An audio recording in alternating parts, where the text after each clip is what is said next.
or not on the price list, we don't have individual prints. The smallest print package we do is 6 prints, and that's £229 for 6. That's 3 10x8s, 3 8x6s. You can obviously sell individual, but I think if you put something small on the price list, people will go for it because it's the cheapest. So we tend to go for the cheapest that someone can buy off the price list is £229. We then do, to try and upsell each time, we add the digitals to the package to create a collection. All right. So for example, our collection 1 is the same, it's the print package that is in. So if you start with the print package, that's our first port of call. Then the second port of call is collection 1, which is the same print package with the digital files and a phone app, and that's £349. All right, so there's no extra work, but if they want the digital files for that, that's another £120. All right.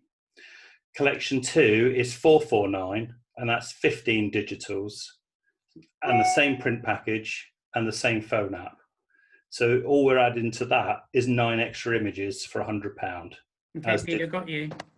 As digitals, okay? And then you can build your collections. We put 3 collections in. Collection 3 is the one that we don't expect anyone to buy. So it's kind of aiming for collection 2. And I don't know if you can see that.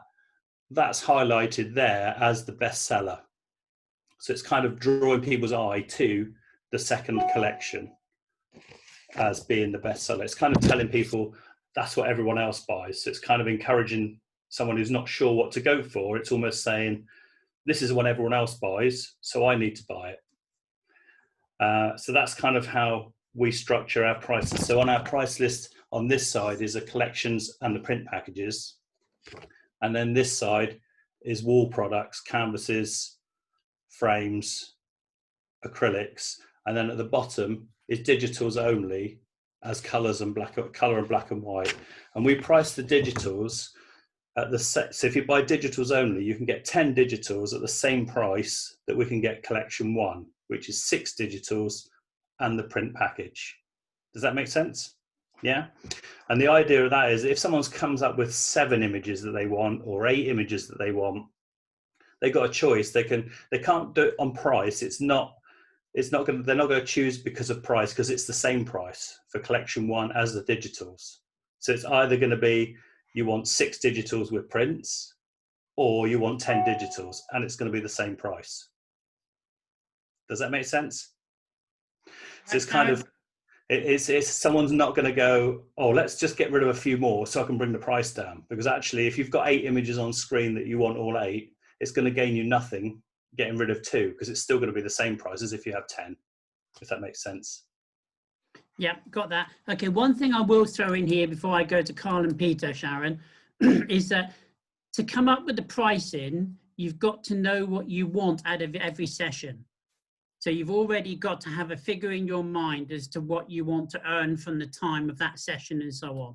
So it could be £50, it could be £500, but you need to have your packages or collections, as Andrew put them, based around you getting at least the minimum of what you need from each session. So it doesn't really go on, oh, I can only sell 200 quid. You might need £250. So forget the £200 in your packages, go for that. So you need to work out what it is you actually need first. Right, Andrew. Can I just have one last bit on that, Alan? Yeah, carry on. So someone might come in and go, I can't spend £229 as the package. That's when you can then throw in that you can buy them individually at 49 and 59. So if someone genuinely says, we can't afford anything on that price list, so we're not going to buy anything, that's when we would then say you can buy them individually, 49 for an 8x6, 59 by 10x8. And at that point, we'll also throw in there that if you buy 2 10x8s, you get 1 free. So potentially 3 images for 118 quid, which is a bargain for them, but at least it's 118 quid that we probably wouldn't have had if we hadn't thrown that in. So that's kind of Andrew, a couple of context questions. How many images roughly are you taking per session that you can use? It depends, and it depends on the session. We would show between 20 and 40 something Okay. like that. And how many sessions are you doing a week? Again, that depends, probably 20 odd, something like that. Right. Because it is a numbers game if you're doing it for free. Absolutely, absolutely. We're quite a high volume studio in when, you know, I say 20, it can vary. Some weeks it can be 35 to 40. Yeah. Some weeks it can be 15. Depends if it's a boudoir or newborn or whatever. But if you average it out, it's probably, we do about 750 a year roughly. So whatever that works out at. Where do you first qualify price in the sales process? Yeah, so we don't put prices on the website, because I think as soon as we always find if someone rings up asking us how much it costs, as soon as you say 350 quid for a package that's 6 digital, 6 images, they're not going to come to you. There's no way they'll come. So you just got to get them off that price straight away. So the question was, no, where do you actually expose that to the customer? At the what end point in the sales process? At the end of the session, unless they're specific, unless they really want to know, then we will tell them on a sales call. If they're asking, we will tell them, because there's no point cheating somebody, because if they're adamant they need to know the price, they'll be told it. But we try to do everything to avoid the price. Okay, thank you. Carl? Yeah, I agree. A lot of what Andrew was saying. I don't know what's your cheapest price on your price list, Sharon? £35 for a 7x5. Okay, I must admit the eureka moment for me was at a Mark Cleghorn seminar I went to, and he asked a simple question. He goes, do you price your price list for your best customer or your worst customer? And at the time, I had a 7x5, I think, on my price list was £25. Okay. And so my whole price list was geared towards giving my worst customer a product sort of thing. So after that, I struck off anything under 70 quid, because I thought, well, I want minimum per customer, I'd want to get £70. And so we got rid of all our cheap products, because it's just not worth it. No, it's not worth your time. Second thing is, and that is pre-selling as well, is like you need to get your customers geared up to be buying what you want them to buy beforehand. So when they first make the phone call to you to book, just engage in conversation with them at that point, kind of what they're looking for. Because I had one woman, say recently, but last year when we was back open, asking me, you know, how much do you charge for this? How much do you charge for that? Which I was happy to tell her. And she said, I can't afford anything on your price list. She goes, I'd just be having the free one. And so with that customer, instead of saying, oh, well, don't worry about it as well, I said, perhaps it'd be better to come back in when you can afford to buy something nice. So I'll extend your voucher for 6 months. So batted that one away. But the most important thing is having a really simple price list. So in our price list, we've got 4 frame sizes, small, medium, large, extra large, 1 album. We have 1 print size that we do, which is 8x6 mounted. And we don't do digital anymore. So yes, we've got an album, 4 frames, and we do the folio art frame from 3XM, which the 8x6s go directly into. That's it. Really simple. I think that's another good thing, I think, is that sometimes we fully understand our products and what we're trying to sell in our price list, but that our clients don't. They get completely lost in, you know, having lots and lots of different varieties, packages, and so on. I think another great one to think is that if you went into another business, car salesman or something like that, how would they confront you? What do they come with you with? And it's almost always they try and tell you the top, hoping that you drop down to one lower, but they keep it as simple as possible. If they throw too much information at you, then you just walk away because you're confused, just maybe the same as our other clients. Anybody else want to talk about it? Yeah, Morag? Yeah, so I'm very much like you guys. I've just been doing my figures actually from the NHS shoots in the summer. My average came out a fair bit higher, not massively, but they were lower than my normal shoots because you are kind of going to anyone, but a fair bit higher. But then I don't sell individual prints at all. So like the others, I sell boxes. So I sell a box of 6, so box of 6 mounted prints in a 10x8 mount ready to slip into a frame. I sell at 330. Because I was putting a free frame in that offer, some of them used the money for the frame against the box. I shouldn't have done that. I should have said it has to be on top, but anyway, I did. So that brought down some of the sales a little bit. But if somebody comes to me for my price list, really the entry point is 330 for a box of 6 images. They can get individual frames. So I've got my price list. I'm very happy to send it to you, obviously. So an individual frame, the smallest one at the moment is 110 for a 10x8, which is probably a bit cheap actually, but that's what I've had it on at the last few years on this list. Then the other thing I was going to say, yeah, so my average came out at about 400 from the NHS shoots, as opposed to sort of 700 to 900, which is my normal average for families. Obviously, I had 2 no sales in that, so 2 of them just took the freebie, and I guess you just have to take that on the chin, but it didn't bring the average down too badly at all, because I did quite a few shoots. The only other thing I was going to say, yeah, is I do the opposite actually to you guys with a limited price list. I have quite a large one, but it's just a different approach. You know, I try and sell myself on being completely bespoke. Everything's designed around your images, but you know, it's just a different way of tackling that kind of sales technique. And it's the way that sort of works for me in my studio. But again, you know, I know I overcomplicate things for me though. But yeah, I'm happy to share my price list if anyone wants to. Brilliant, Sharon. So the only other people to talk are Jane, Richard, and then, well, we'll ignore Judith because she's up north and it's a totally different, you got a different economy up there. I'll come to you in a minute, Jude. Richard, do you want to go? Unmute. So, yeah, I mean, I've sort of seen it from both sides really, because I mean, I had a studio for about 18 years, which I closed about 7 years ago. And at the time our minimum was a 10x8 at £69. But for families, it was all, we did sell a lot of framed pictures and canvases and wall pictures. But we seemed to have, we had 2 very different price lists because we did a lot of babies, a lot of cherubs, and very rare, didn't really sell a lot of big stuff with that. So we went for packages. And I think at the time we had a package with 4/8, our minimum package was 4 8x6s for £130. But we would aim for like 250 was the average, but that would all be like 10x8s in folders. We sold frames as well, but we weren't bothered about selling them. We'd rather just sell the pictures in folders, just get them in and out quickly.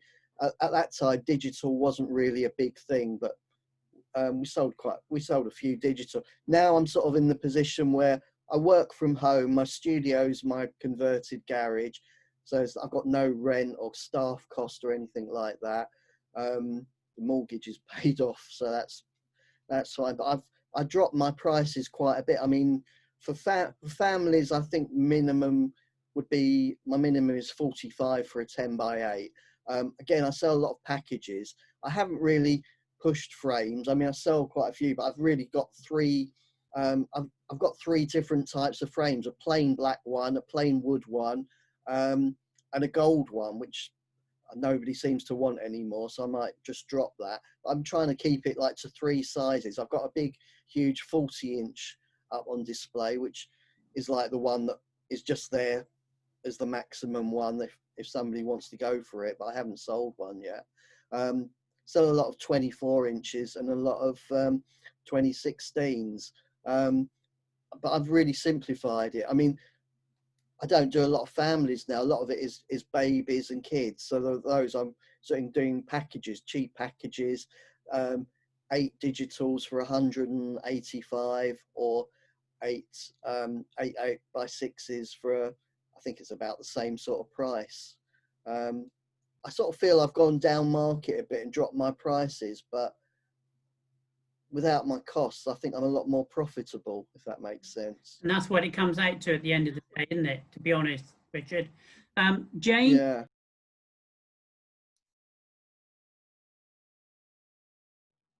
Right, okay, got it. I don't actually. I try not to do families, to be honest. What about your general pricing, though? How have you sort of come up with that, Jane? Guesswork usually.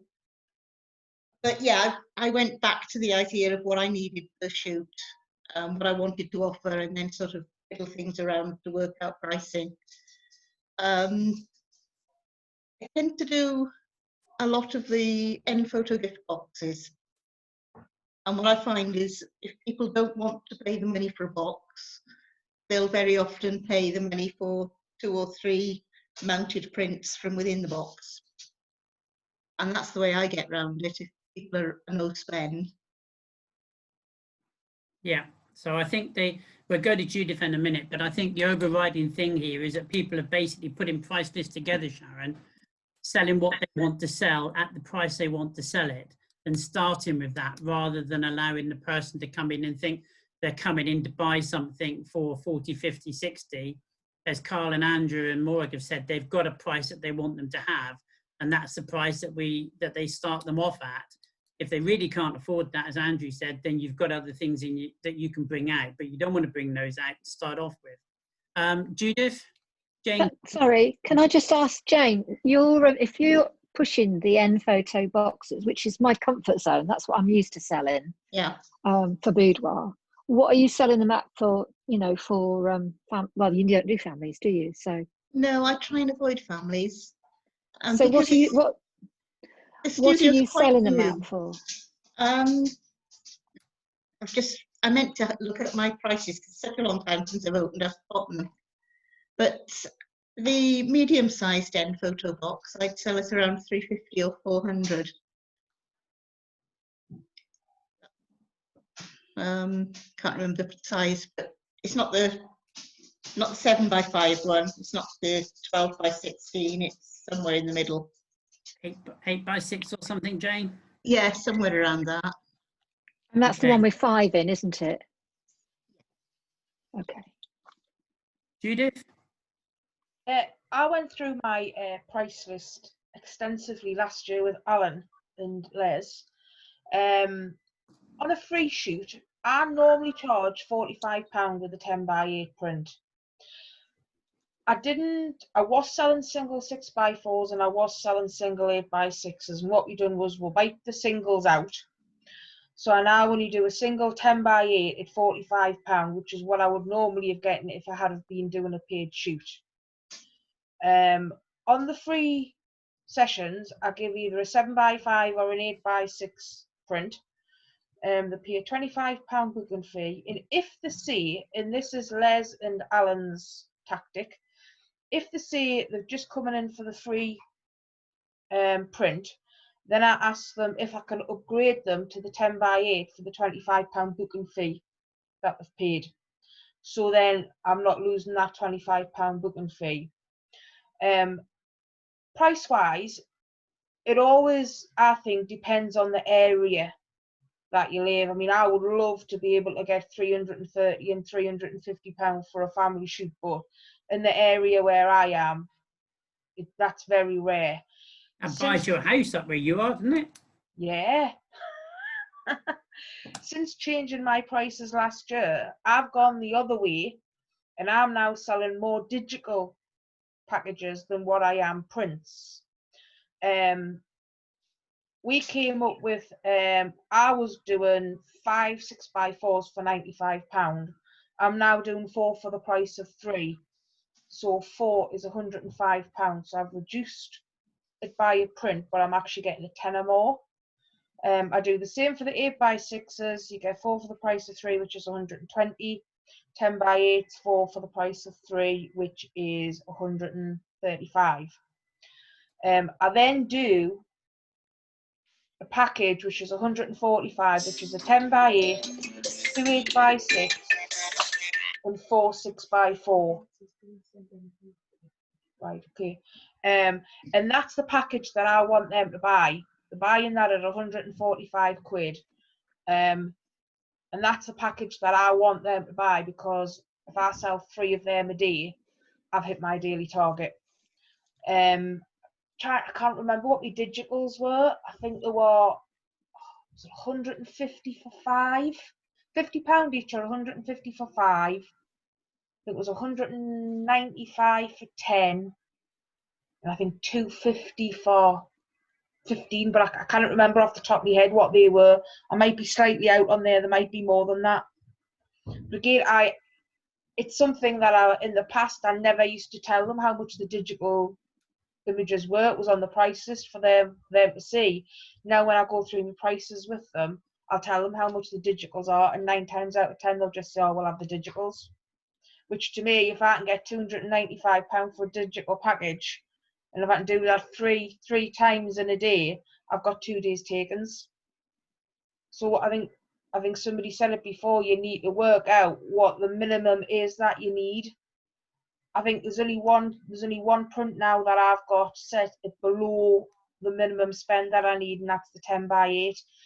And the reason I've kept that at that is somebody could book a shoot at £45 and not come in and buy anything else, and I would still be happy with that £45. Obviously, I always want them to spend more, but that really is the bare minimum I want them to spend.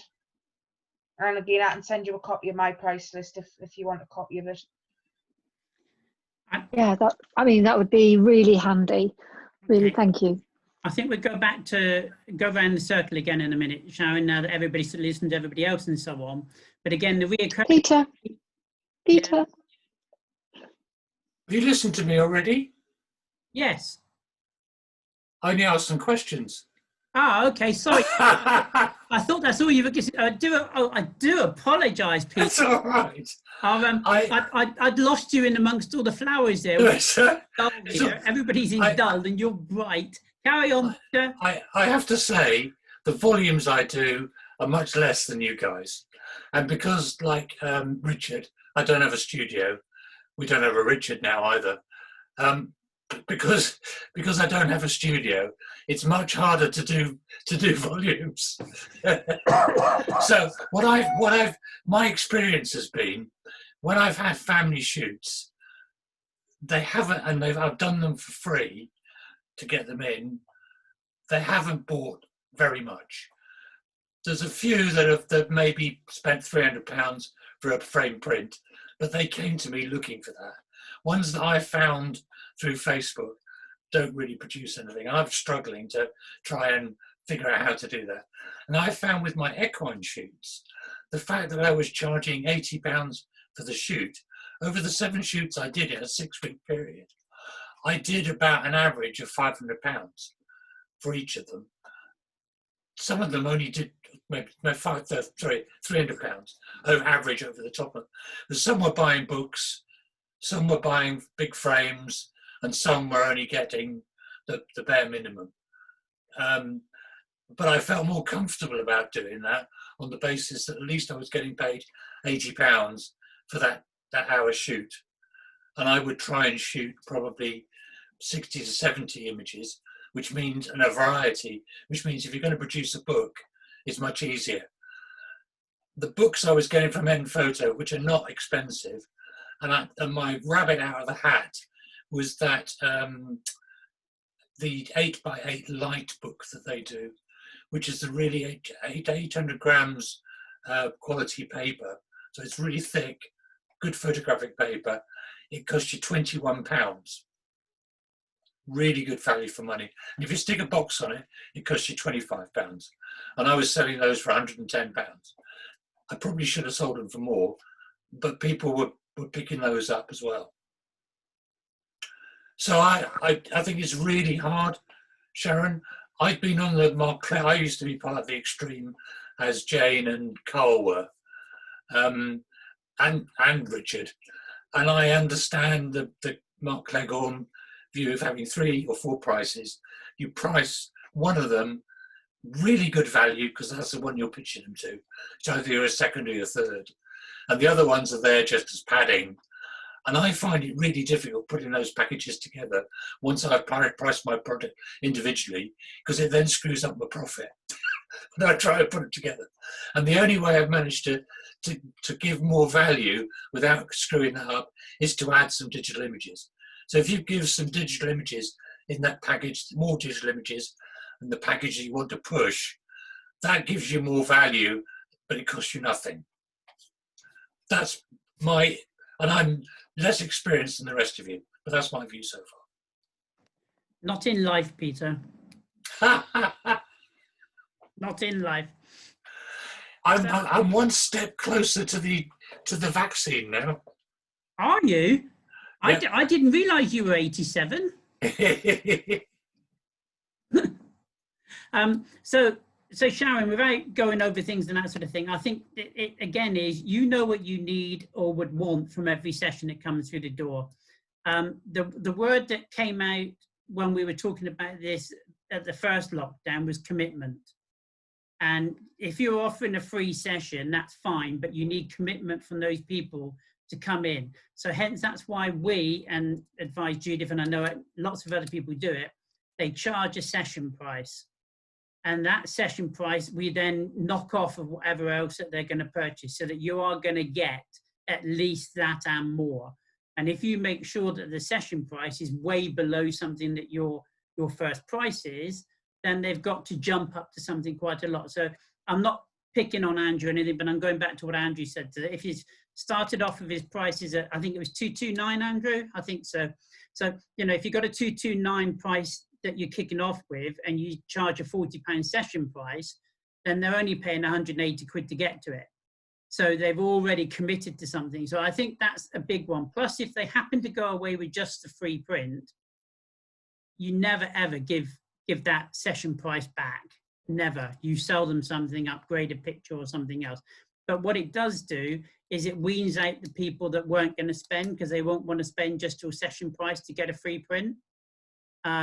So that's one thing I think that can help, but maybe other people have got different advice on that. But you do need to know what you want, the value of that you want to get first. And then it still isn't, I mean, Andrew said 229, for instance. Well, if you were to put a box in there at 229, the box costs you X compared to maybe 6 prints. So you need to make sure that you're making as much profit on what you're selling for that price as if it was in something else. Anybody else want to add to that? Judith? Yeah, Sharon, I know you said before that the family ones you done last year were the NHS ones. What when you've got them in the studio, what do you do with them? So do you do like a family as a whole, then do you do parents together, then kids separately? Yeah, Like, I mean, yeah. What I did last year was, as soon as I'd got a group together, you know, I was constantly thinking of variety. You know, I wasn't just doing the group, I was doing the kids on their own, the dog on their own, you know, mum and dad together. You know, I was getting the variety. You know, yeah. I'd got my head on that sort of said I need variety to sell. Yeah. You know, but they just kept going for and it's my fault. I mean, you know, the 6 before package of, you know, at £99 or whatever it was I did, and I just thought, I can't, you know, I don't want to do it for just £99, you know. And like I said, and I'm chuffed to bits with what I've got, you know, 26 families. I've That's yet really to sort cracking that, you know, that's a really good no result. no advertising at all. That was just my Facebook post. No paying for adverts or anything. The other thing about this, Sharon, is there are going to be different people coming in through the door. So they aren't people that came in and spent £99 last time. They're completely new people. Yeah, go on, Richard.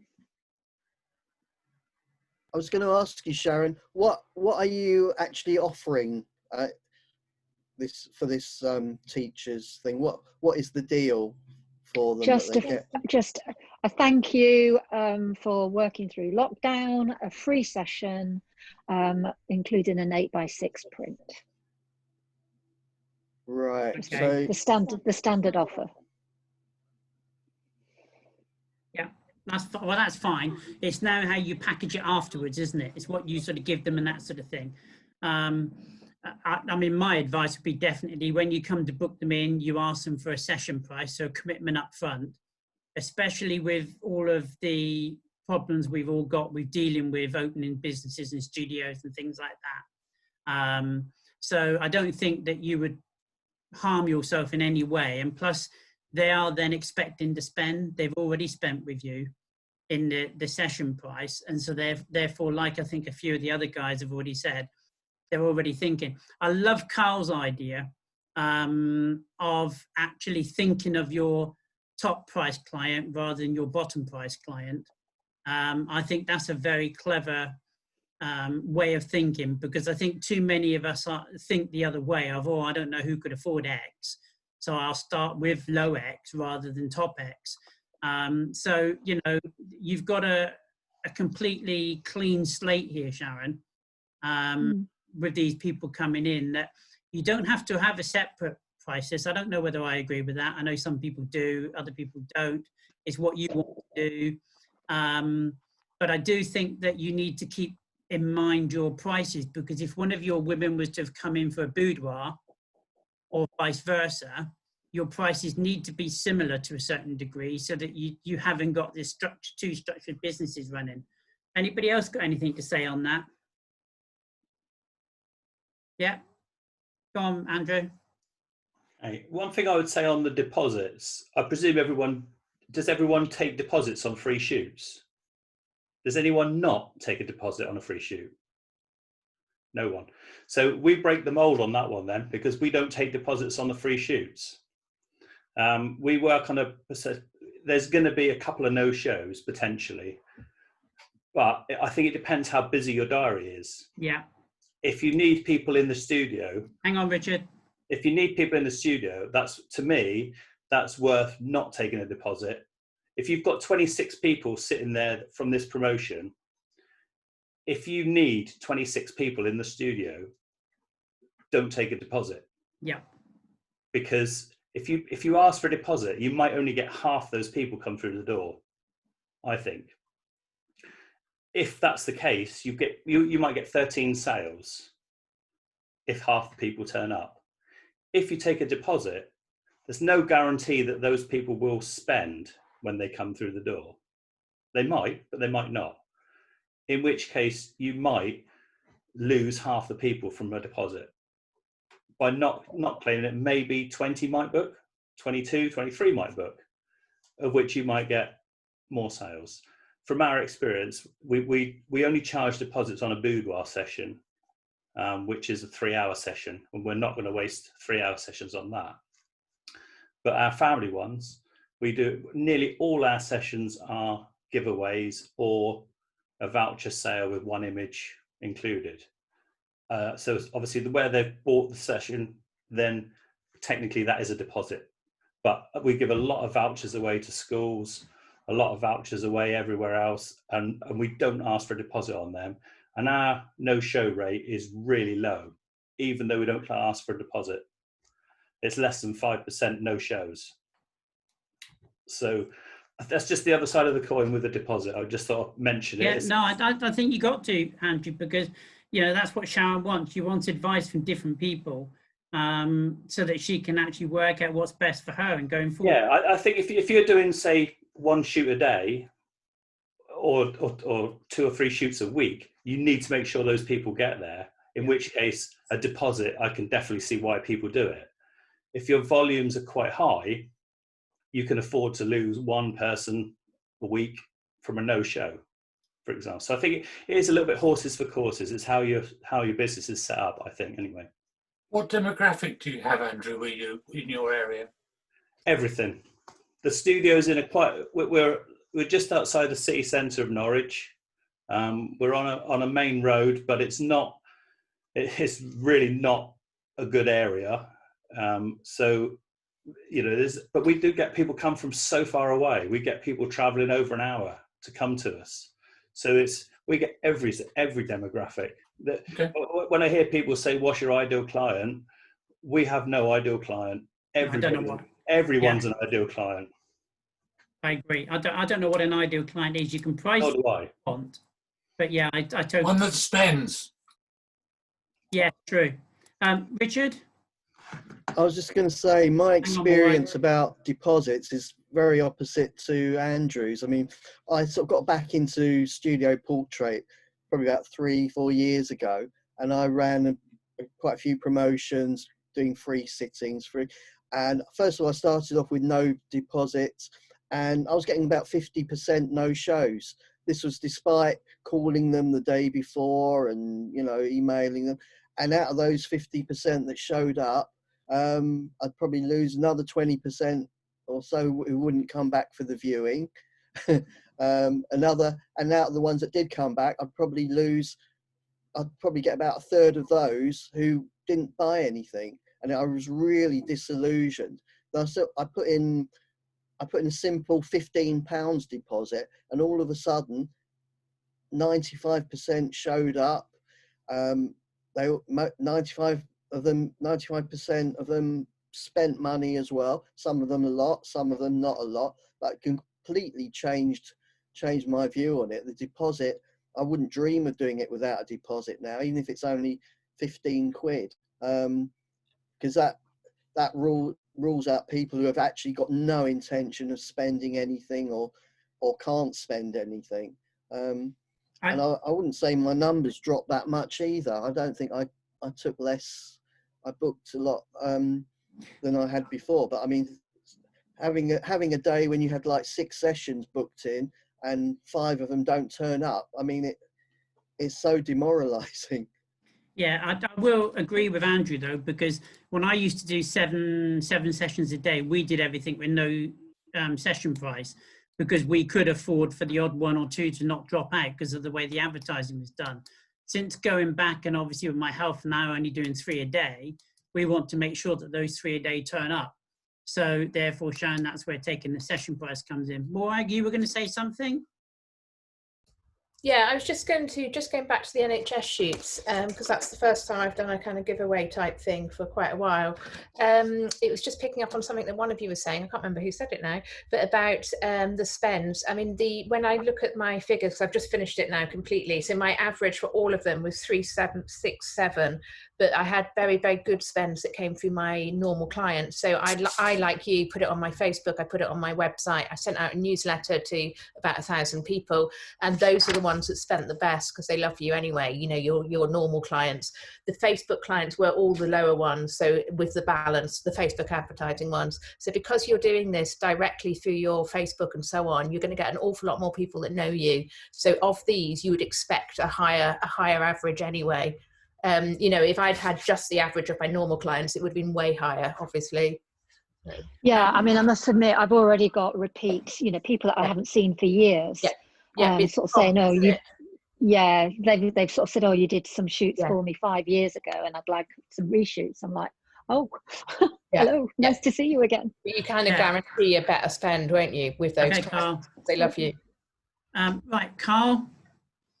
Yeah, one really, really good resource. I mean, you may already be aware of it, but Ryan and Ryle from 3XM, they've got a pricing guide. So if you're a 3XM registered customer, you can download the pricing guide, and it's not very long, but it's got all the principles about price anchoring, which is a really good one, which is having something like quite expensive on your price list, so it makes everything else seem cheaper.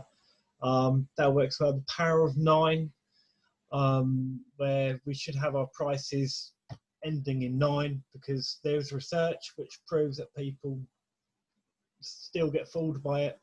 So there's lots of little tips like that, and they are all really, really good. A lot of them are just common sense tips, and you think, oh, just a minute, Morrison's do that, but that's because it works. So that's a really good little guide to download for free. Definitely recommend that.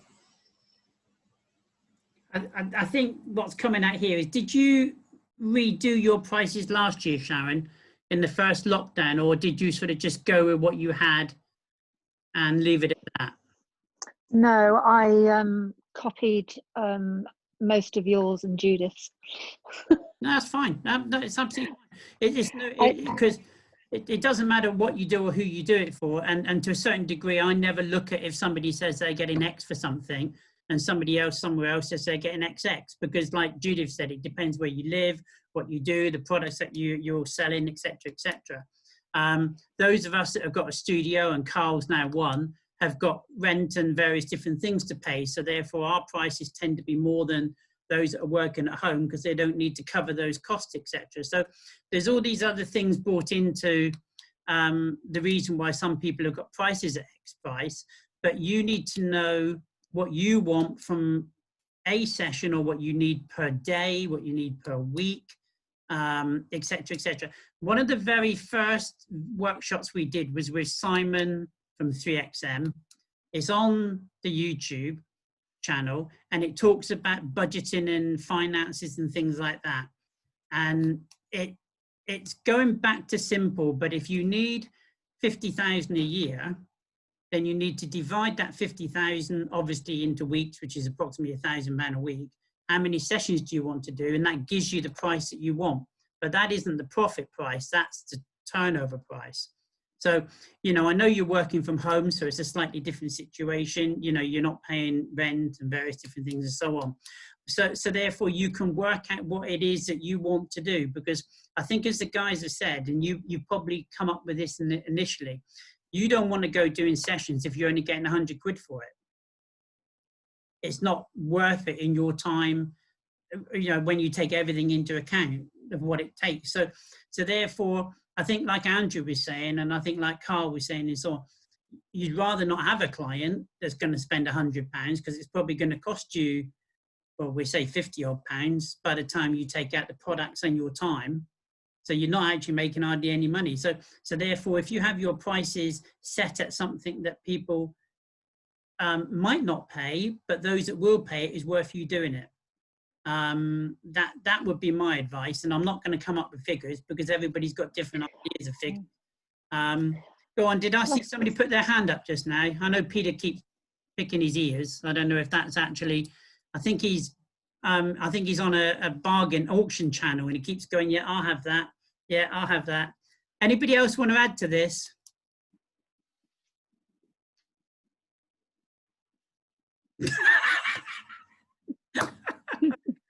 It's a shame that Les hasn't arrived, because he's like the Del boy you're selling. Yeah, he is. He definitely is a Del boy. I'm going to ask a question here. Carl, are you altering your prices because you're taking the studio? So are you rewriting your prices because of the new studio? Yes and no. We're putting everything up. Yeah, we're just basically putting all our prices up. Quite a lot, actually. I've been doing a lot of Sue Bryce videos this latest lockdown, and it's always been my experience whenever I put my prices up, it's only ever been better. And everybody else that I've spoken to has put their prices up, they've never regretted it either. So it's just a matter of putting our prices up. Yeah, so we're simplifying. So I think we've got 6-7 products on there in total, and collections and stuff like that we have displayed. So we've got collections of 3 frames on the wall. We've got 2 collections of 3. We're going to have 1 collection of 4. So it's showing what we sell or want to sell, but we'll see how it goes. Yes, Andrew? Just a question for Carl, really. You mentioned you weren't selling digitals. What is your reasoning for that? So we've sold digitals up until this year, and when we stopped doing it this year, our average order went up massively. Okay. So what did people buy instead? Frames or? Yeah, so they start off with a frame, and then they add prints in at £70 a pop. So our medium frame is 545, and then they'll add individual prints, so like 2 or 3 extra prints. So where our digital used to be like 395, but they had £50 vouchers, that'd be 350. So we've now taken an average order to like closer to 700 because we haven't got digital on the menu. So do you ever get asked for them? You know what? No, that was the biggest surprise, is that we don't get asked for them. That really surprised me. So that we had digital negatives on the website, but they're coming off now because on the price list we didn't have any digital, and that's just going to get rid of them. So it has helped. I've had a studio now for 17 years, and that was the thing I was most reluctant to do, was get rid of digital. Yeah, but it's not something we've been thinking about for ages, but it just, couple of times, it's kind of, you sort of get to that point of thinking, get rid of them, but so many people take them. It's kind of like, because it's a pure profit sale. Hey, Morgan, Judith, I've seen you. yeah. Yeah. So, Again, I think it's down to what you want to sell, isn't it? If you lead your price list by what your clients want, none of us will ever make any money, and we'll only sell what they want, which isn't necessarily what we want. And that's not arguing with anybody. Right, Judith, you were first. What did you want to say, sweetheart? Just Carl's just reminded us of something there. When we done the newborn baby experience competition, we offered a £25 gift voucher for all the runners up. The amount of people, when they've came in, that have bought because they had that £25 off was amazing. Now what I done was I put £25 on the package price, so I knew that when they were going to go for the package, I wasn't actually losing anything. So just maybe bear that in mind as well when you put your packages together for these teachers. If you're going to email them out or whatever you're going to do, just say, oh, you know, there's the £25 discount there, because that encourages them to spend. If they don't spend anything, they don't get it. It does. The way around that, sorry for cutting in. No, you're fine. Is that when you reply to these people, you can say, thank you so much for replying. As you were the first 10, although all 26 get it, I'd like to give you a £25 gift voucher that you can spend on anything when you come in, as long as it's priced above X. Now, whether you want to go for that wording is up to you completely, but that definitely does work. Morag, what were you going to say, sweetheart? Just on that point, Judith, I was going to say, you could also just offer them a discount rather than a product, so they still haven't got anything, so they have to go up. That's another way around it from the beginning. But the point I was going to make was going back to digital files. When I was in my studio, so 2007 to 2012, I didn't sell digital files at all. I work from a home studio now, and I did get into the situation around 2012 to 14 where everyone was asking for them. So I put them back on my price list, but because I don't want to sell them, I put them on at a very high price. So they get a portfolio box for a lot less than the digital files cost. And when they question me, I say, well, I'm a fine art printer. I print onto watercolor paper, blah, blah, blah, blah, blah. It's not the way I want to go. If you get them done at Boots, they're going to look terrible and they won't be liked fast, you know. So I just talk them out of it that way. But of course I sell some digital files every year, but at the prices I'm selling them at, I don't mind, because it's a lot. So. Go on, Carl.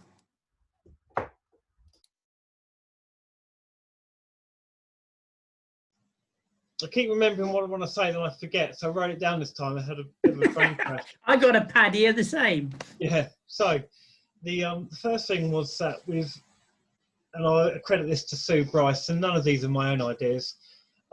She goes, if you've got a high price list, you can always discount, which is true. If you're sitting there and somebody can afford a £500 frame and you've got a £300 frame on your price list, you can't then get them to spend another £200. But you can always discount. And I thought that's a really, really good point. So it's actually in the studio, in the viewing room, you've always got that ability. And also, talking about digital with like Andrew, if somebody really wants digital and they've got £500 to spend on digital, even if it's not on the price list, you can still give it to them. So it's not too much of a jump to take it off your price list. The other thing which I'm going to be doing this year, which Kaleidoscope have agreed to, I'm actually, because we do same day viewings, so I'm going to the Kaleidoscope place where they make the frames, and I'm going to film a frame being put together. And because they've got all these lovely workshops and fine art printing, and so when the customer sits down for a cup of coffee while I get the pictures edited for the viewing, we're going to have this video of the frames being like made and created.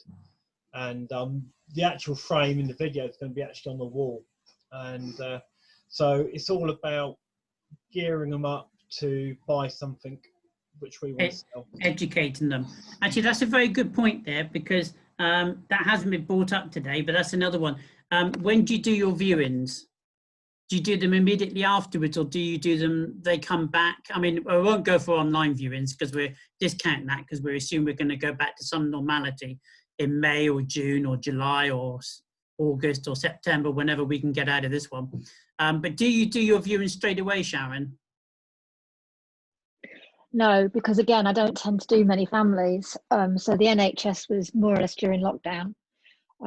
So consequently, it was all Zoom viewings. My boudoir clients, obviously, they come back. I do IPS for those, but the families, I've not ever asked them to come back. No. Okay, what is everybody's thoughts on that? Yeah, Carl? I think that's why your sales have been like, without doubt, in-person sales. It's got to be, I think. Yeah, I agree on that one. Anybody else want to talk about that? Yes, Judith? I do viewing straight away, mainly because for the amount of people that I used to get through the studio, I didn't have time to book a second session in for them to come back to do a viewing for the prices that I charge. So I tend to show them actually in RAW, in Bridge, and I explain to them that everything will be edited. If there's anything in the sides that shouldn't be there, obviously when you do a pullback, then that'll all be cropped out and edited out. And I'm still getting the sales that I need. I think that since I've gone from high volume, and it was very high volume, to much lower volume, but viewing straight afterwards, I'm now getting more take-ins for less than half the sessions per day than I used to be. So I'm taking more money than I used to be, working a fraction of the amount of time and space. But what we do, like I think Carl or Morag said just now about doing sessions, is that we educate them while they're waiting for me to do a quick edit. So they are in the viewing room, they're looking at products, they're looking at things on the wall, they're looking at the price list, various different things. So when they come to view the pictures, they know approximately what they're going to spend because they've been looking at it all. We're not scared in showing the prices, which is something again, but we definitely find that the excitement is still there because if they've just been through this great session with you and enjoyed it, now they want to see the pictures while they're there and enjoying it, because there is no doubt about it. Online viewing is very low sales. Coming back again afterwards can be lower sales because A, they've gone away to think about it. The husband says no.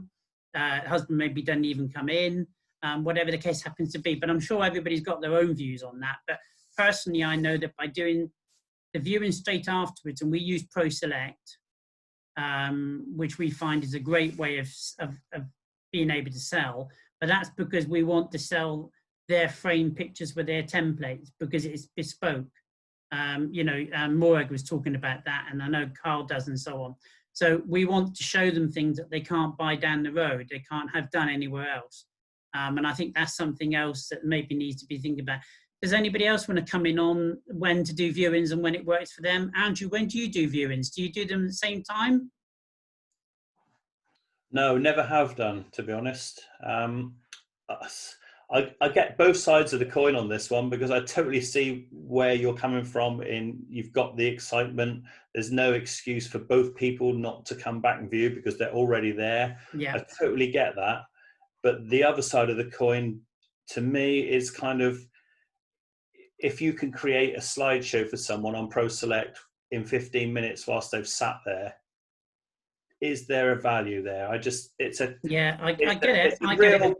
It's both sides of the coin. It really is. And the other thing that puts me off doing same day viewings is if you get a late cancellation, suddenly you've got a 2-hour gap in your day as opposed to a 1-hour gap that potentially you could fill. So that's the other side of the coin why I don't do same day viewings. I think it comes down to your own studio needs, isn't it? If you can afford a 2-hour session where someone doesn't come in for a shoot, which means the viewing session is also free and it doesn't affect you, fine, no problem at all. But for us, we don't want a 2-hour gap in the day. We'll do everything we can to fill every gap. So a 1-hour gap, we can certainly afford to lose that. A 2-hour one, not really. So that's our own personal reason why we don't do same day viewings, but I totally get why people do. Okay. Richard, I think you wanted to speak. Yeah, I mean, I've done same day viewings and they've been great. Studio, we were going that way and we had some fantastic sales that way. But with the kids, where it's like the newborn one, where it's usually mum who just brings the baby in, and or young kids when mum brings the baby in. I found when they come back and they bring their partner with, we had great, that's been better, because I don't know, I've had it in the past where I've done the viewing afterwards and mum loves them, but she's got to, oh, is it all right if her husband comes in, or she's got to check with her husband, and that's, you end up doing another viewing again, or she goes and tells her husband how great they were and they're going to be X amount, and the order gets cut down drastically. So I don't know which way to go. I mean, I think with families, yeah, maybe that's the best way to do it, but other sessions, I don't know. And again, with what Andrew said, we used to get problems where you just put aside an hour for the session and maybe an hour for the viewing, and it gets blown out. That's like 2 sessions worth that you've suddenly twiddling your thumbs about. But yeah, Go on, I mean, Sharon. the new Sorry, Richard, I saw Sharon put her hand up. I guess she wanted to ask a question. Yeah, my only worry about same day viewings, I'm just thinking, I mean, all of these people are families, and I've got the ages of the kids, and they've got babies, they've got toddlers, they've got, they're family groups. The thought of not only having to do the photo session with them, but making them sit for another hour while they go through the photographs, trying to entertain the kids, can be quite daunting, Carl. I would have thought. Go on, Carl. Yeah, you are right. The basically it's all about, you make sure you tell the client before they come in, and that they will generally know whether or not their kids are going to be able to sit still. So it's client led really. So you offer it. We certainly offer it. But if a client would rather come in without the kids, then us too. So yeah. So I think the most important thing about, for me personally, same day viewings, is that it's really reduced my post-production, because I used to spend far too long editing pictures for the viewing, whereas now I only edit the 4 or 5 images that get purchased. So literally my editing on the Monday morning, well, literally is a couple of hours on the Monday morning, as opposed to like, it could be open-ended how long. Again, it's how you want to work, Sharon.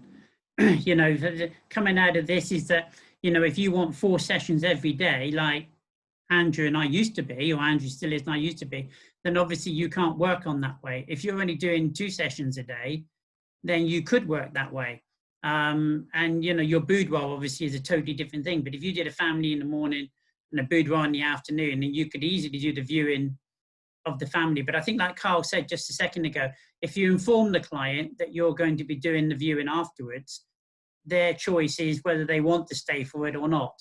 And, and because like Carl said, the children have got to be of an age before they can sit around for an hour and a half, 2 hours, and not become, bored, irritable, and cause problems. And that means the parents get out the door quicker than we want them to.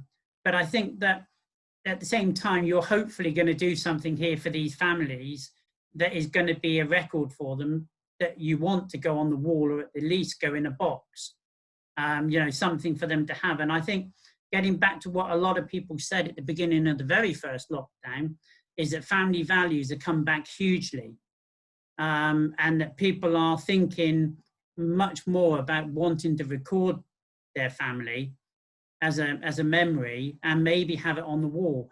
And I think going on the wall is whether you want to sell that as a product or not. If you've got a product that you make a lot of money out of that goes on the wall, then you want to do it, because any product on the wall is free advertising for you as well, because it's going to have your name on in somebody else's house. But you might not make as much profit out of something on the wall as you would out of a collection of prints or whatever. So it really is what you want to make the profit out of, to be perfectly honest. Yes, Peter. I would say, I think the idea of doing on the day is really good if you can catch them, because they're at maximum height at that point. But I think I'd be really careful about it, because you're going to put yourself under pressure to do the editing that you don't normally do then. you've got to be able to get that bit right, so that because you may end up sending them less because you're so under pressure to get the pictures out, that process that follows afterwards, and they're getting a bit tetchy, you don't actually manage to sell them what you want. Yeah, actually, that's a good point, because I know that Carl and I mean, I've got Helen and Carl's got Dibs in there. So while I'm editing, Helen is keeping them occupied and explaining, talking to them and so on. And Carl's nodding, saying that's what Dibs does and vice versa. So yeah, there is a benefit that on that side, and that had slipped my mind, to be perfectly honest. Well done, Peter. Yeah, sale to Peter. Yes, Carl. Yeah, I couldn't do it on my own. No. No, it'd be too. It's bad enough, and the language that comes out of my mouth when my computer stops working for whatever reason, yeah, you just couldn't do it on your own. No way. So if you're on your own, then I wouldn't even consider it. Go on, Sharon. In another life, you know, before COVID, I do something that's called diva portrait parties, where it's birthday parties for girls. They come on the day. They have their makeup done, and then they do photos. And then my husband's actually editing them, because it's really, really simple edit, while I'm downstairs with the girls, giving them food and drinks and partying and all the rest of it. And it's incredibly stressful trying to get the photos edited right. There's usually a glitch on the computer or something goes wrong, you know, and you have to keep them two separate completely, because otherwise the experience dives a lot. Yeah, so I mean, I am used to doing it under pressure, and I'm just not sure I want to do it. It's okay for diva, because diva's just diva, but for proper portraits, I'm not sure I could cope with it on my own at all. yeah, you know? I mean, I wouldn't let yes, I'm going back to Andrew. There's no way would I have done viewing straight after a session then, because you know, there was far too many sessions going through for the pressure of it. So yeah, it's completely and utterly what you want to do. Richard, you're in darkness. Go on, Carl.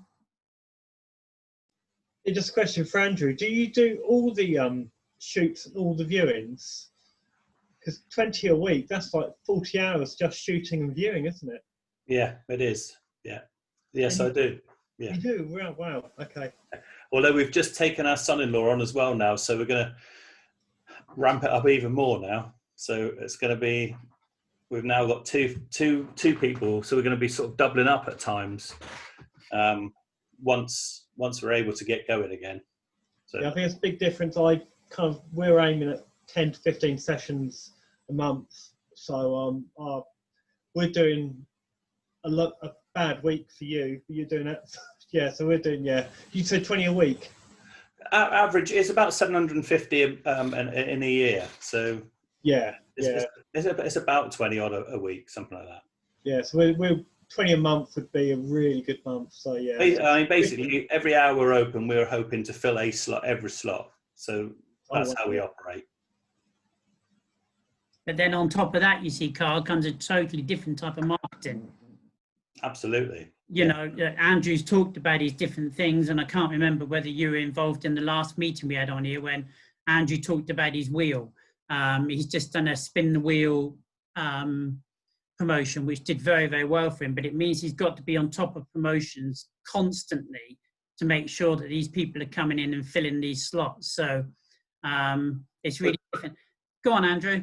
I was going to say, we've done a Christmas advent calendar with the sole purpose of selling numbers, not necessarily high end. We sold 342 vouchers through the December period.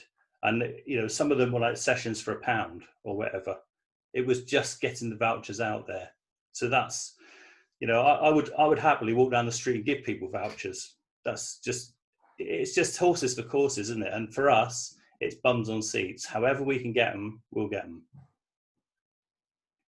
So again, you know, it's totally different again, Carl, isn't it? Yeah, it's a different kettle of fish. Yeah, it's not for everyone. You know, I mean, you tell people just, if we sat here now, we've got 9 people on screen. If we said to you, sell your sessions for £1, you'd probably be horrified. You know, it's like, there's no way I would sell a session for £1 type thing. But actually, we sold, I mean, there was one, not this year, I think last year, we sold 88 sessions for £1 in one day. So it's not the £88, it's the 88 vouchers. Yeah. You know, that was in one day. So it's kind of, it's Go what on, suits Carl, each keep other, going. isn't it? Yeah, no, I completely agree. Actually, I mean, I'm quite happy to give vouchers out because it's the sale starts when they first ring up, and that's when they enter your process. So it doesn't matter how they get your number or get your voucher, as long as you can then guide them to where you want them to end up. And along the way, you'll find that they will tell you whether they can afford much or not. So yeah, I'm all for giving people. I remember do you remember Simon Mayer on Radio 1? He used to do a competition called 31 Days in May, where he used to give a prize away each day. So I think I may do that because hopefully we'll be out of lockdown by then and can start pushing marketing. You're hoping. That wheel that Alan was just talking about, we've literally just put it on the website in the last week, and we've already had people spinning it and winning it and claiming their prizes. So it's just, you know. Okay, I'm going to cut in here, Andrew, because I know a couple of people don't know about this because they weren't involved in the previous meeting that we had. Did you sort it out as regards to being able to work it on Windows, Judith, or not? Okay, because I know that was a problem you had, Andrew. Sorry, I'll unmute myself. The only thing that I couldn't do in the end was I couldn't change the slices to get the prize on. And the developer wanted access to the back end of my website so they could have a look of it. I gave them access and they just kept coming back saying they couldn't get on, which I'd actually give them my own personal login details, and I was on there, so there was no reason why they couldn't get on. And in the end, I just said, look, I'd wasted something like 10 days. I said, just give us me money back, basically. What I wish I had done was I had just gone for the trial version, getting it working. Once it was working, then done the upgrade, because then there wouldn't have been any hoo-ha. But if you can get it working, you know, it will be really, really good. I mean, I had to go with Andrews, and it was quite exciting to see what I was going to win. I bet you won. I did win. I won a shoe with a 7x5 print. But you know what? You've got to set it up. There's a bit of work to do to set it up, but you link it to MailChimp, and you probably, I bet Alan and you too. Did you get the 2 emails that followed the following 2 days as well? Yeah. So it's all automated. People play the wheel, they book it there and then. You've got to do no work whatsoever. It was brilliant, I must admit. What I must do when I finish doing all this video copying is I will try and set it up on mine, because I'm obviously Windows on WordPress. So I'll see if I can set it up on mine, Andrew, maybe come to you for some help if I get lost somewhere along the line. Yeah. But Well, I couldn't help Judith, unfortunately. no, Andrew, you aren't the first, Judith, to be honest. Obviously something very simple with it that just wouldn't work on mine. Yeah. But I think that, and then if we know that we can get it to work on other people's formats, Andrew, then I think it's something that we ought to explain to other people, because even simple competitions that Carl might want to run, and he might only want 15 sessions a month, but you can still get that because you can turn the wheel on and off to a certain degree. Absolutely. And also, you could, if like Sharon's running her promotion for the NHS, you could actually incorporate that wheel within that promotion, you know? Yeah. But within that same advert, spin your wheel to see which prize you win from that NHS promotion. I mean, we literally ran that promotion on a Facebook page, and we got, I think it was something like 75-ish people playing it, and people booking it from playing it straight away. So it definitely gets results. And I know this is going to be a silly question. Yeah, come in, Carl. I doubt whether you've had anybody come in yet, Andrew, through it, have you? Oh yeah, we did. We had some come in December. I think we put it on something like the 14th or 15th of December, something like that. And we had managed to get people in and out before the 18th or 20th of December. Well, I mean, we spent 40 quid on the actual wheel. And I know one of the sales we had was £400. I can't remember what the other ones. There's a couple of other ones. So it's just, it's a no-brainer, to be honest. If you need bums on seats, it's a no-brainer. It's another way of getting people coming in, isn't it? It's a different. Absolutely. And I think, like Judith said, it's the excitement of winning it, you know. Yeah, I actually I'm on your website, Andrew. I've also just Googled it as well. So I've got a WordPress site. So is it just a plugin that you install? It is. Yeah, it's a plugin. Yeah. Go on. I think it's called Opt-in Pro or something. Oh, Yeah, that's what I found. WP Opt-in Pro, wasn't it? Yeah. Yeah. Awesome. That's going to be something to do tomorrow. Yeah. If you want to spin the wheel and play it, Carl, you'll see the workflow that we've got from it. You know, if you spin it yourself, you can enter any old email. Well, no, you better enter your own one, otherwise we won't get emails. But yeah, me then. Actually, Carl, it is worth doing because you will see the follow-ups. You will see the follow-ups that Andrew set up that you will need to do. And whether you do that in MailChimp or Sendinblue or whatever, but it is fully automated after you've set it up. But there is a little bit of work in putting it together, Andrew, isn't there? Correct, yeah. Yeah. It probably took us one afternoon to set everything up. Yeah, so you've just won, what did you win? A session and a print. You won a session and a print. Yeah. Awesome. Exactly. And You've got to travel to Norwich now. Yeah. Well, I'm actually probably the closest one too, Andrew. Yeah, you've got to be there in 3 days. Sorry, Carl, we're closed. But no, Carl, try and set it up. Actually, to be honest, I'm not going to have time in the next couple of days. But if you do manage to set that up on Windows, are you working Windows on WordPress? Yeah. I've got a Chrome browser, but I've got Windows operating system. Okay, well, if you set it up, I mean, you might need to go to Andrew to ask a bit of help for his follow-ups and different things like that. I'm sure Andrew won't mind you copying a lot of his text and just changing things. Do you, Andrew? Oh, absolutely not, no. I know when Andrew mentioned it to us the other day, he said that he didn't really want this put out to general notice, but to keep it within our group, which I think is great because we're benefiting then from, you know, something that one of the members has done and is doing it correctly. But if you do get it set up, Carl, then what we'll do is we'll set up a workshop with you and Andrew to explain what you've done so that other people like Judith can set it up themselves and run it. Because I think once you've done it, you can take it off your web page and just put it back on when you want to do a promotion. So you can almost link any promotion to it, can't you? Also, sorry. Yeah, go on, Andrew. Also, with that particular one, you can stop people cheating because obviously if you think, oh, I've just won a session and a print, and you think, well, I can see session and the canvas on that wheel, I'll spin again, see if I'll win the session and canvas this time. If you try it, you'll realize you can't do it because it's set up that only one person from that IP address can actually enter. So it stops people taking the mickey, which I think is a brilliant thing that it adds into that program. Until they try it on their phone.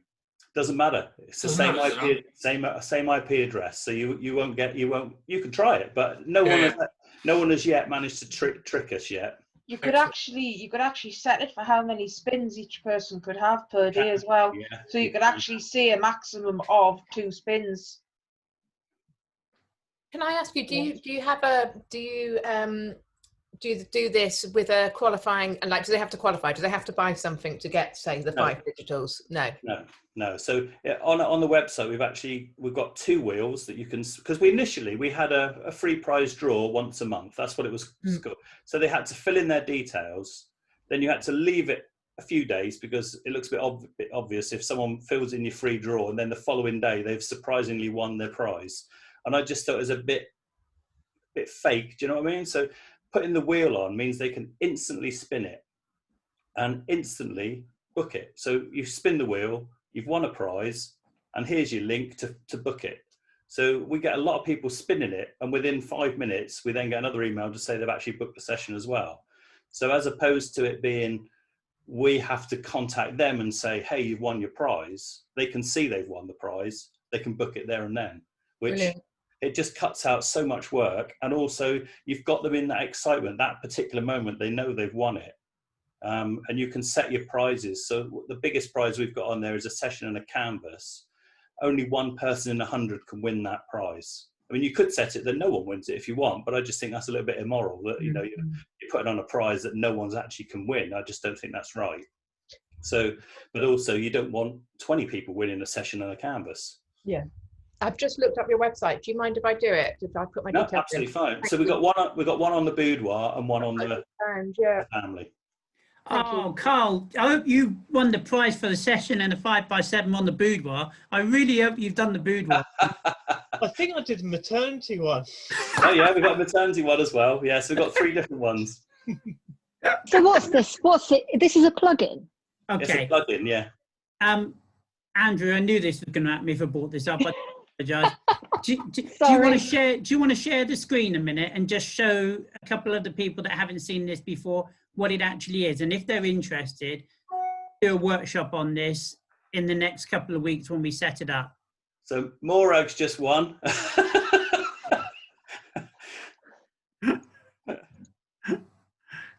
I'll let you share the screen. Just tell me when you're ready, Andrew, and then you can What is it you want me to show? Because I think everyone's just show played your it. website. Or no, Sharon's doing it now. Look, I can see the face. Look.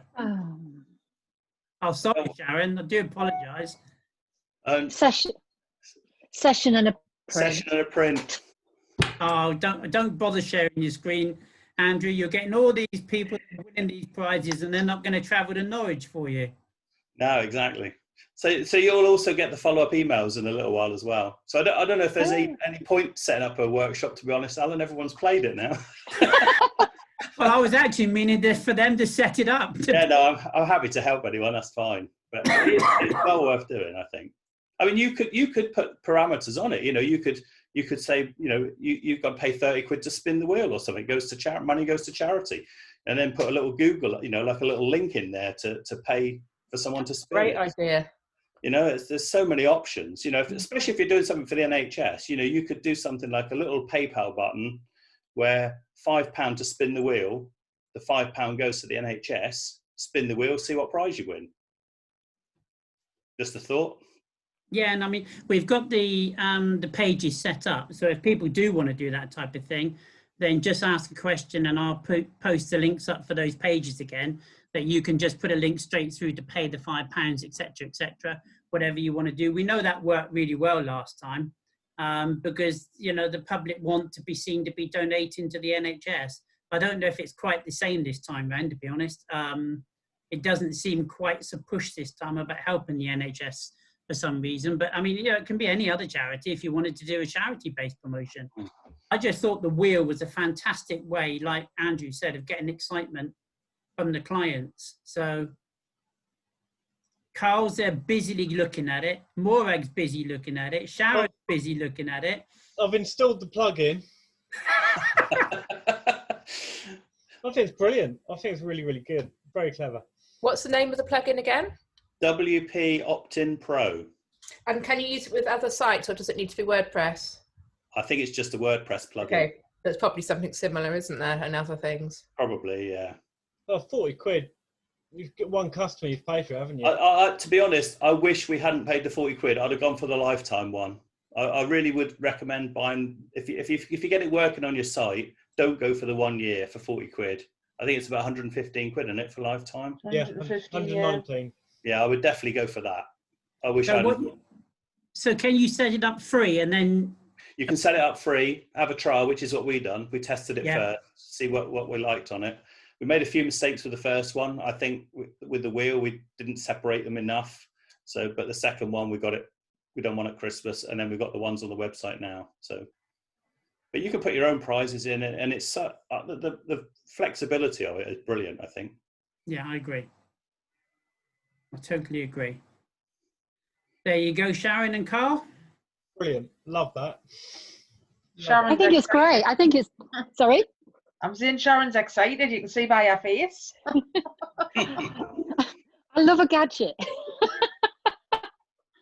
But I think going back to what Andrew said when he explained it to us at the previous meeting, and I can't remember what that meeting was about. I think we just had a get together. Yeah, it was just a chat, wasn't it? Yeah, I think it was. New Year's Eve, wasn't it? Yeah. Was it? Oh, okay. Yeah. I think that if you just do it, Sharon, in your area and nobody else knows about it, then you're going to be the one that really stands out for doing something different. Like Andrew said, if every photographer in the country suddenly did this, then it wouldn't be unique. So if we keep it between ourselves, and I think that... Like Groupon. Sorry? Like Groupon. No, not like, yeah, like Groupon previously, yeah. But if we do keep it to ourselves, I mean, obviously some of our friends might see it on our sites and ask us, but generally I think our friends are within this group to a certain degree. So, you know, the copying would only come from within this group, and they'd have to know how to... I don't have many friends. Sharon. You're not like Steve, who's got all his friends from Pakistan or India or wherever it is. In Pakistan. No, I thought it was a fantastic idea when you mentioned it, Andrew. I really, really did. I'm just inundated in nappies and various different things here, looking at editing family stuff. So, but yeah, Carl, if you get that done, I think that'd be brilliant, because then whatever the problems that Judith had in getting it sorted, to go for working in Windows might be able to be worked around and be able to get on board for people. I can't see why Windows could offer any problems at all. No, it's just that when when we went to edit the slices, something wasn't showing on Judith's that was showing on the Windows, so she couldn't then edit the slices to put your prizes in. Oh, right, okay. I'll have a little look. So what her screen was different to mine, so I didn't know how to help her to get beyond that, and obviously the people who developed them couldn't either, by the sounds of it, which is a shame. I've just had a look on my sites on Wix, and of course they don't seem to have a similar app. Damn. Could you, I mean, just thinking layman terms here, could you open a WordPress site just to have that one page on, and then just link it, you know, from your site and that sort of thing, Morag? You know, that would be a way around it, wouldn't it? So that, yeah, okay, you know, it's not within your website building site at the moment, but it would enable you just to put that app in and run it. Yeah, you only need one page, don't you? Yeah, absolutely. Just literally a one-page site. Yeah, and it doesn't have to be within your own website, does it? It can just have a link to it. So the thing is, you can create different wheels for different genres. So depending on, you know, if you do family, baby, boudoir, you can do different wheels with different prizes.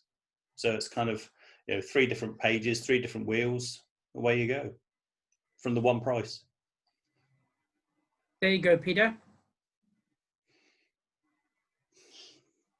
I was just thinking about you and your equine and that sort of thing. I've struggled because I don't have a WordPress site. I do have WordPress for a blog, and I'll go and now look at that to see whether I can set it up as one page. And Andrew, you might see me logging on to try and win a prize just to see how it works. Should be able to do it on a WordPress blog, because it's just, you should be able to, because just a really simple piece of coding that you put into the page. Yeah. I'm sure it won't be quite that simple, Judith, but it should be that simple.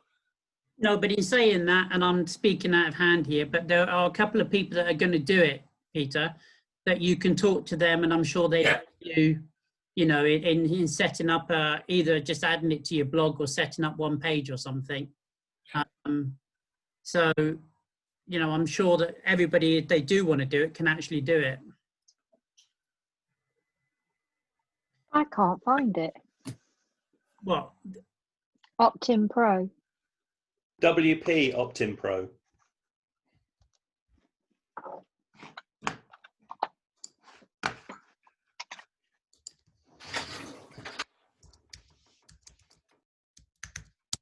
All one word? Yeah, let me just, I'm going to put I'll put the link in for you. Is it not WP then, like a / Optin Pro? StudioWombat.com or something it is. Yeah. So I'll put the link and I'll pop it into the chat panel for you. Thank you. Thank you. You can tell we're all bored, can't you? There we go. Oh, Yeah. Both of you put it up together, look. I haven't opened, so I'm just looking to see if it's available on any other platforms at all. But it doesn't seem to be.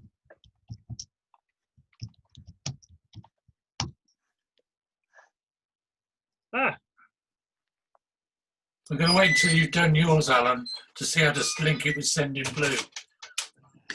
Yeah, that's a point. I mean, Carl, do you use Sending Blue or? what's that? Do you send in Blue or do you use MailChimp, or what do you use as Well, we use Studio Ninja, but I have got MailChimp, so I'd use MailChimp for this. Oh, okay. Morag, I've just found a spin the wheel for Wix. Thank you. I just saw that on the chat. Thank you very much indeed. I'm just reading it now. So all good.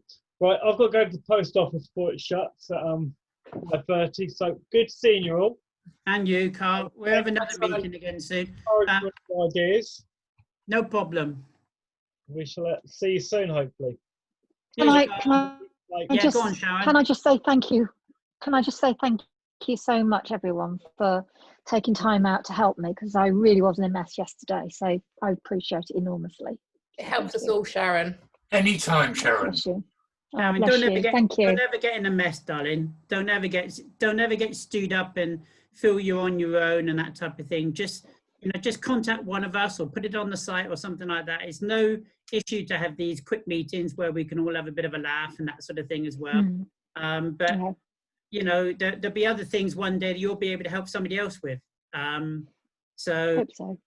That's what it's all about, really. None of us are the be all and end all. All of us have learned it from somebody else, let's be honest.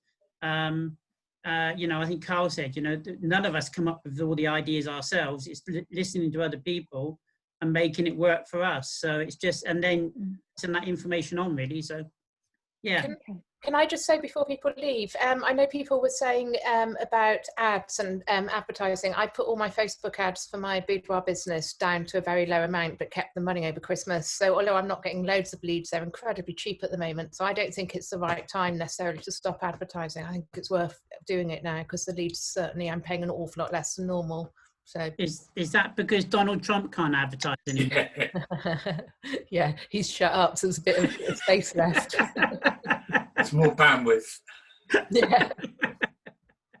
Well, I think if you're happy, Sharon, and I think we might go on. I have one question for Richard, and I can't believe that I haven't noticed this before either when I've been looking at him. Or I know what you're going to say. But as he's gradually got darker during the afternoon, I've noticed highlighted behind his left ear is a disc. Is that yours, Richard? Is that your album? Gold record.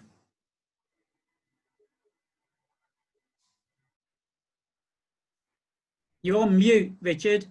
You're on mute, and we can't set the quality of the video and the lighting is rubbish. You'll have to tell us what it is. Yeah, sorry, no, it's a spoof. It's my wife gave it to me. I want to know now, then. Brilliant.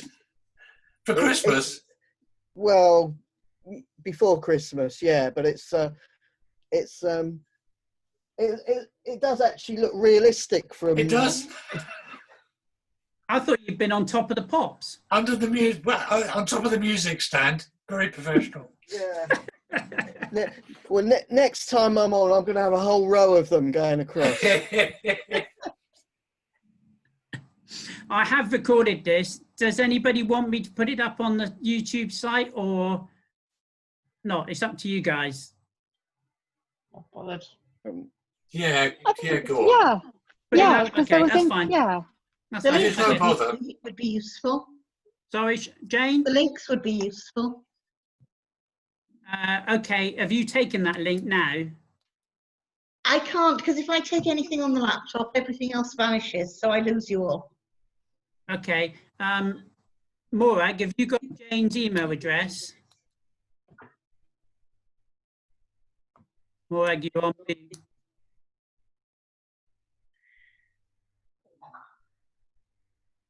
I've saved the chat, Jane, so if you send me your email address, I can ping it through to you. Real, thank you. Brilliant. Okay, I'll put this up probably tomorrow or something like that, if that's all right with you all. Thank you. I have a separate question to ask you at some point, Alan, Go on, then. about how you convert these Zooms into YouTube videos, because the local camera club wants to do it. But I won't take everybody's time up. Sometime in the next week or so, we can have a conversation. It's all done when it's rendered. It's all automatic. Did you get that? No, the echo's come back. Okay, I'll contact you. Okay. All right, no hurry. Okay, no problem. It won't be. Probably May. Bye all. Bye. Bye. Bye. Thank you. Thanks. Bye, Cheers. everyone. Thanks.